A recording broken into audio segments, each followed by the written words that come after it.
आणि आता पाहणार आहोत सविस्तर महाराष्ट्राची खबरबात। तर महाविकास आघाडीमध्ये आता शरद पवार आणि पृथ्वीराज चव्हाणांमध्ये चांगलीच झुंपली आहे। पृथ्वीराज चव्हाणांचा त्यांच्या पक्षात काय ग्रेड आहे ते पाहावं असा टोला पवारांनी लगावलाय। तर पवारांच्या टीकेनंतर काँग्रेसच्या नेत्यांनी चव्हाणांची पाठराखण केली आहे। पृथ्वीराज चव्हाण नेमकं काय म्हणाले होते, ज्यावरून पुन्हा एकदा वाद सुरू झाला, पाहूया त्याविषयीचा आमचा हा स्पेशल रिपोर्ट। काही नेत्यांची, भाजपच्या शीर्ष नेत्यांची गुप्त बैठकीत चालू आहे, त्याचं वर्तमानपत्रात बातम्या आपण सर्वांनी पाहिलेल्या आहेत। त्या बातम्यांचं कोणी खंडन केलेलं नाही। मी त्यामध्ये आणखी खोलात जाऊन जेव्हा विचारलं पत्रकारांना, तर ते म्हटले 3-3 बैठका काही ज्येष्ठ राष्ट्रवादी नेत्यांच्या, अमित शहांच्या बरोबर झालेल्या आहेत। आता या गोष्टीचं कोणी खंडन केलेलं नाही। पृथ्वीराज चव्हाणांचं हे वक्तव्य राष्ट्रवादी काँग्रेसच्या चांगलंच जिव्हारी लागलंय। अमित शहांबरोबर राष्ट्रवादी काँग्रेसच्या 3 बैठका झाल्याचं वक्तव्य चव्हाणांनी केलं होतं। त्यामुळे राष्ट्रवादी काँग्रेसच्या विश्वसनीयतेवरच प्रश्नचिन्ह निर्माण झालं। त्यामुळे शरद पवारांनी पृथ्वीराज चव्हाणांवर थेट पलटवार केला। त्यांच्या भाषेत त्यांचं काही स्थान आहे, ते ए आहे का व्ही आहे का सी आहे का डी आहे, तर पहिल्यांदा चेक करावं। आणि त्यांच्या भाषेच्या सहकार्याने विचारलं तर ह्यांची कॅटेगरी कोणती आहे, तर ते तुम्हाला खाजगी सांगतील, जाहीर नाही सांगणार। शरद पवार आणि पृथ्वीराज चव्हाण या 2 नेत्यांमध्ये कधीही सख्य नव्हतं। पृथ्वीराज चव्हाण मुख्यमंत्री असताना त्यांच्या कार्यपद्धतीवर राष्ट्रवादी काँग्रेसचा आक्षेप होता। शरद पवार यांनी पृथ्वीराज चव्हाणांच्या हाताला लकवा लागलाय की काय असा हल्लाबोल केला होता। त्यावर नियमानुसारच कामं होतील असं प्रत्युत्तर चव्हाणांनी दिलं होतं। आता छगन भुजबळांनीही पृथ्वीराज चव्हाणांना ते मुख्यमंत्री असताना काय झालं हे शोधलं पाहिजे असा टोला लगावला। नेत्यांनी जर असं काहीतरी म्हटलं तर मात्र त्याच्यात एकजुटीमध्ये जास्त विस्कळीतपणा निर्माण होईल, तो होता कामा नये। मुख्यमंत्री राहिलेले आहेत राज्याचे, ते 15 वर्ष शक्य झालं नाही, ते आपणच नेमके मुख्यमंत्री असताना का झालं, निदान मग आता परत एकदा चांगली बांधणी जर होत असेल तर परत आपली जी आहे अशा पद्धतीची वक्तव्य आपण होणार ना, त्याची काळजी घ्यायला पाहिजे। शरद पवार आणि छगन भुजबळांच्या टीकेनंतर नाना पटोलेंनी पृथ्वीराज चव्हाणांची पाठराखण केली आहे। पृथ्वीराज चव्हाण साहेबांचं काँग्रेस पक्षामध्ये नंबर 1 राहतील आणि नंबर 1च ते शेवटपर्यंत राहतील। त्यामुळे प्रदेशचा अध्यक्ष म्हणून पृथ्वीराज चव्हाण साहेब हे आमचे नेते आहेत आणि ते नेते राहतील। कारण की आज ज्या पद्धतीनं भाजपच्या तानाशाही प्रवृत्तीच्या विरोधात लढण्याची क्षमता असलेलं काँग्रेसमध्ये जे पृथ्वीराज चव्हाण साहेबांच्या रूपानं आमच्याजवळ नेता आहे, त्याचा आम्हाला स्वाभिमान आहे। त्यामुळे त्याच्यावर खार प्रतिक्रिया द्यावी असं मला वाटत नाही। महाविकास आघाडीच्या नेत्यांनी आवळलेली वज्रमूठ ढिली पडत चालली आहे। शरद पवार आणि पृथ्वीराज चव्हाणांमधील मतभेदांमुळे महाविकास आघाडीतल्या नेत्यांमधलं वाढलेलं अंतर स्पष्ट होत आहे। परिणामी या संकटावर मात करण्याचं आव्हान महाविकास आघाडी समोर निर्माण झालंय। Bureau report, news 18 Lokmat. Sanjay राऊतांच्या सातत्यपूर्ण टीकेनं महाविकास आघाडीमधील वातावरण तापल्याचं पाहायला मिळतं आणि त्यातच आता शरद पवारांनी संजय राऊत आणि त्यांच्या अग्रलेखांवरती जोरदार निशाणा साधलाय। त्यामुळे संजय राऊतांनी आता पवारांचीही नाराजी ओढवून घेतली आहे की काय अशी चर्चा आता सुरू झाली आहे। सामना अग्रलेखात राष्ट्रवादीला टोला, पवारांकडून अनुल्लेख करत प्रतिहल्ला।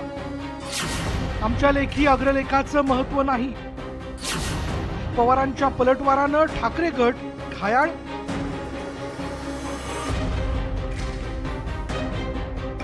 राष्ट्रवादी काँग्रेसचे अध्यक्ष शरद पवारांच्या राजीनामा नाट्यावर सामनामधून परखड टीका करण्यात आली। सामनातील याच टीकेला आता स्वतः शरद पवारांनी प्रत्युत्तर दिलं। पक्षात आमचं काम राऊतांना माहिती नाही आणि राजीनामा नाट्य असो किंवा अजित पवारांची गैरहजेरी हा आमच्या घरातला प्रश्न आहे, असं म्हणत शरद पवारांनी राऊतांची कान उघडणी केली। तसंच आमच्या लेखी सामनाच्या अग्रलेखाचं महत्व नाही असा टोलाही पवारांनी लगावला। आम्ही काय केलं हे त्यांना माहीत नाही, कारण आमचं एक वैशिष्ट्य आहे की आम्ही पक्षाचे सगळे सहकारी जे आहोत, अनेक गोष्टी बोलतो, वेगवेगळी मते असतात, पण ते बाहेर जाऊन त्याची प्रसिद्धी कधी करत नसतात. खरं तर शरद पवारांचा हा पलटवार म्हणजे राऊतांसह सामना वृत्तपत्राला चोख प्रत्युत्तर आहे. आतापर्यंत सत्ताधारी सामनावर निशाणा साधत होता, पण आता शरद पवारांनी सामनाचा अनुल्लेख केल्यानं ठाकरे गटाची कोंडी झाली. पण विनायक राऊतांनी मात्र सामनाच्या अग्रलेखांनी महाराष्ट्राच्या राजकारणाची सुरुवात होती असं म्हणत पवारांचा दावा फेटाळून लावला. कोणी गांभीर्याने घेवो अथवा न घेवो, दिवसाची सुरुवात, रोजच्या दिवसाची सुरुवात सामनाच्या अग्रलेखानेच मीडियाची होते, हे सुद्धा नाकारता येत नाही.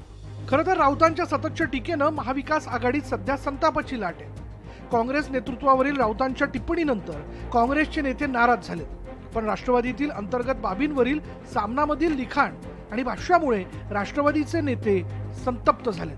त्यामुळं आता पवारांच्या पलटवारानंतर राऊतांविरोधात सुरू झालेली मोहीम शमते की तीव्र होते हे पाहणं महत्त्वाचं ठरणार आहे. Bureau report, news 18 Lokmat. शिवसेनेचे प्रवक्ते नरेश म्हस्केंनी शरद पवारांवर जहरी टीका केली आहे. छगन भुजबळ, गणेश नाईक आणि एकनाथ खडसेंना पक्षात घेताना शरद पवारांनी खोके घेतले होते का असा सवाल म्हस्केंनी शरद पवारांना विचारलाय. पवारांनी वसंतदादा पाटलांच्या पाठीमध्ये खंजीर खुपसला होता.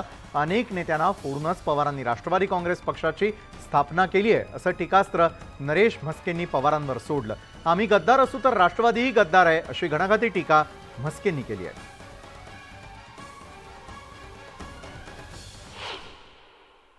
छगन भुजबळ आपल्यात आले, गणेश नाईक आपल्यात आले, एकनाथ खडसे आपण घेतले, तेव्हा आपण खोके दिले होते का?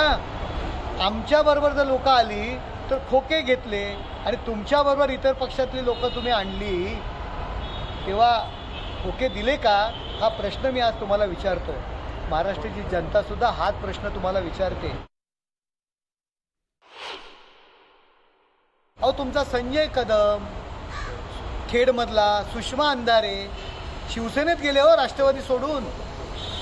उद्धव ठाकरेंनी खोके दिले का त्यांना? ती गद्दारी नाहीये का?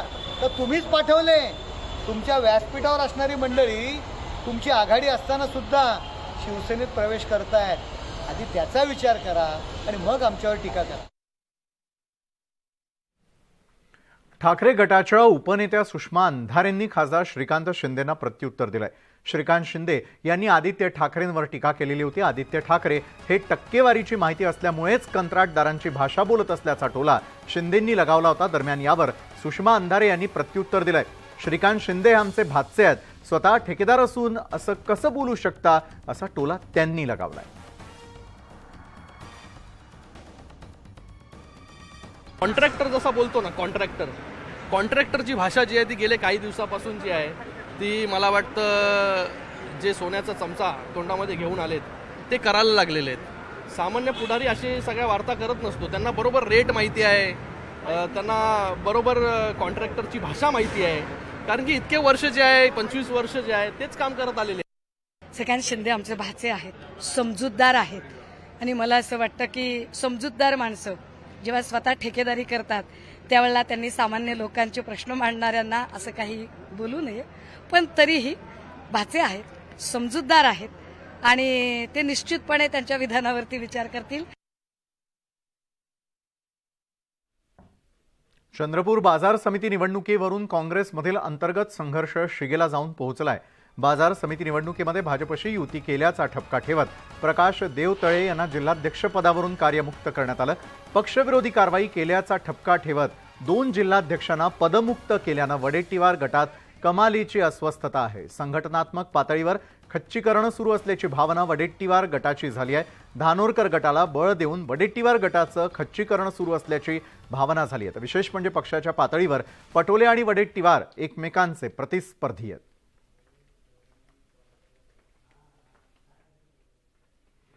या क्षणाला आपण पाहतोय की काँग्रेसमधील अंतर्गत संघर्ष हा आणखी शिगेला जाऊन पोहोचलेला आहे. याला कारणीभूत ठरलेले ते वडेट्टीवार आणि नाना पटोले यांनी एकमेकांबद्दल केलेलं वक्तव्य. वडेट्टीवार आणि नाना पटोले यांच्यामध्ये चांगली झुंपल्याचं दिसून येत आहे. वडेट्टीवार समर्थकांची मात्र उचल बांगडी केली जाते. एका महिन्यात दोघांना पदमुक्त करण्यात आलेलं आहे. त्यामुळे आता हा अंतर्गत वाद आणखी वाढण्याची शक्यता आहे. असे प्रकार जर कुठे झाले असतील तर सर्वावरच कारवाई अपेक्षित आहे. पण त्याची एक पद्धत आहे. तो अधिकार प्रदेशला कितपत आहे, कारण डिसिप्लिनरी कमिटीकडे प्रस्ताव पाठवावा लागतो, त्यांचं म्हणणं ऐकून घ्यावं लागतं आणि त्यानंतर त्या कारवाई अपेक्षित असते. जवळपास 22 जिल्ह्यामध्ये माझ्या माहितीप्रमाणे अशा स्थानिक पातळीवर बिना चिन्हाच्या निवडणुका सहकार क्षेत्राच्या असतात. हे अशा आपसामध्ये ताळमेळ करून त्यांनी ते काही निवडणुका लढल्या असतील तर तिथे कारवाई करायचीच. तर या सगळ्यावरच कारवाई भविष्यात करावं लागेल. कोणी नाराजी काही पक्षापेक्षा कोणी मोठा होऊ शकत नाही. त्याच्यामुळे आम्ही जिथं जिथं आम्हाला आता अहवाल येतात आहेत त्या पद्धतीची माहिती घेतोय आणि त्या आधारावर सगळीकडे ज्यांनी कोणी या पद्धतीचं मॅच फिक्सिंग केली असेल तर त्याला कदापि पक्षामध्ये स्थान नाही. द केरला स्टोरी या चित्रपटावरून राज्यामध्ये राजकारण रंगल्याचं पाहायला मिळतंय. विविध स्तरावरून चित्रपटाला विरोध होताना दिसतोय. अशातच हिंदू मुस्लिम चित्र निर्माण करायचं आणि राजकारण करायचं हा उद्योग सुरू आहे अशी टीका माजी मंत्री छगन भुजबळ यांनी केली आहे. तर दुसरीकडे भाजपनं मात्र या चित्रपटाची पाठराखण केली आहे. सेन्सर बोर्डानं चित्रपटाला प्रमाणपत्र दिलंय. शिवाय सुप्रीम कोर्टानंही सिनेमा बघू शकता असं सांगितलं. त्यामुळे चित्रपटात काही आक्षेपार्ह नसल्याचं मंत्री मंगल प्रभात लोढा यांनी म्हटलंय.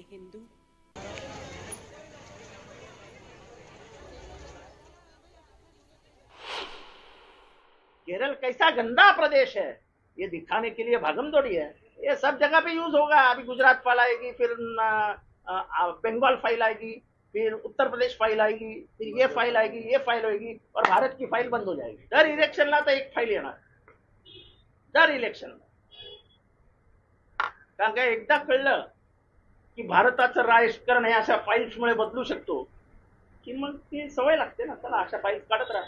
याच्यामध्ये जे आहे केवळ हिंदू मुसलमान अशा रीतीचं चित्र निर्माण करायचं राजकीय हेतूनं ते काही बरोबर नाही आणि फुकट दाखवायचं. मग आणि मग ते आपले पण दुसरे आले किंवा शाहीर साबळेंवरचा विषय जो आहे तो का नाही मग फुकट दाखवत. धर्माधर्मामध्ये भांडणं लागतील आणि त्याचा फायदा जो आहे आपल्याला निवडणुकीमध्ये मिळेल अशा प्रकारच्या जर काही कलाकृती असतील तर त्या दाखवता कामा नये. दाखवल्या तरी लोकांनी मनावर घेता कामा नये. आणि हे प्रकार केवळ केरळमध्ये आहेत असं नाही तर देशभरामध्ये सगळीकडे कमी जास्त प्रमाणामध्ये हे प्रकार आहेत. मी खरं सांगू का, मी असे चित्रपट बघतच नाही. These are publicity stunts. आणि पिक्चर चालावा म्हणून चाललेलं हे पब्लिसिटी स्टंट आहे असं मी त्या ठिकाणी मानतो. त्या पिक्चरमध्ये तसं काही नसणार आहे घेण्यासारखं. सेन्सर बोर्डने सर्टिफिकेट दिला आहे. सुप्रीम कोर्टने सांगितलं की फिल्म बघू शकता. तर जे काय कानूनमध्ये समजता, भारताचे संविधानमध्ये समजता ते कसा रीतीने ते त्यावर प्रतिबंध लागू शकता. तुम्ही ते ऑर्डर पास करू शकता पण तुम्ही थिएटरमध्ये फिल्म बघायला कोणाने थांबू शकत नाही. हा फिल्मचे निर्माता निर्देशकांच्या सार्वजनिक स्वागत केला पाहिजे.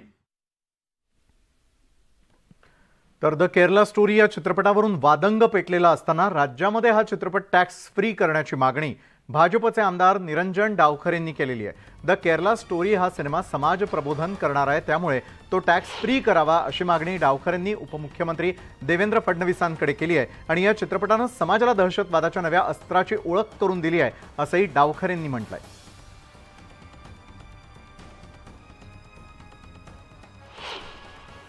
तर त्यांनी नेमकं काय ट्विट केलं त्यावर एक नजर टाकूया. दहशतवादी कटांवरती आधारित कथानकाद्वारे मुलींमध्ये प्रबोधन करणाऱ्या केरला स्टोरी चित्रपट राज्यात करमुक्त करण्याची विनंती त्यांनी आपल्या ट्विटच्या माध्यमातून केली आहे. मुख्यमंत्री एकनाथजी शिंदे आणि उपमुख्यमंत्री देवेंद्रजी फडणवीस यांच्याकडे ही मागणी करण्यात आली. या माध्यमातून देशातील मुलींबरोबरच समाजाला दहशतवादाच्या एका नव्या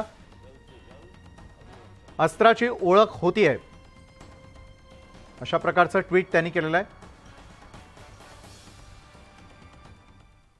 तर महाराष्ट्राची खबरबातमध्ये वेळ झालेली एका छोट्याशा ब्रेकची.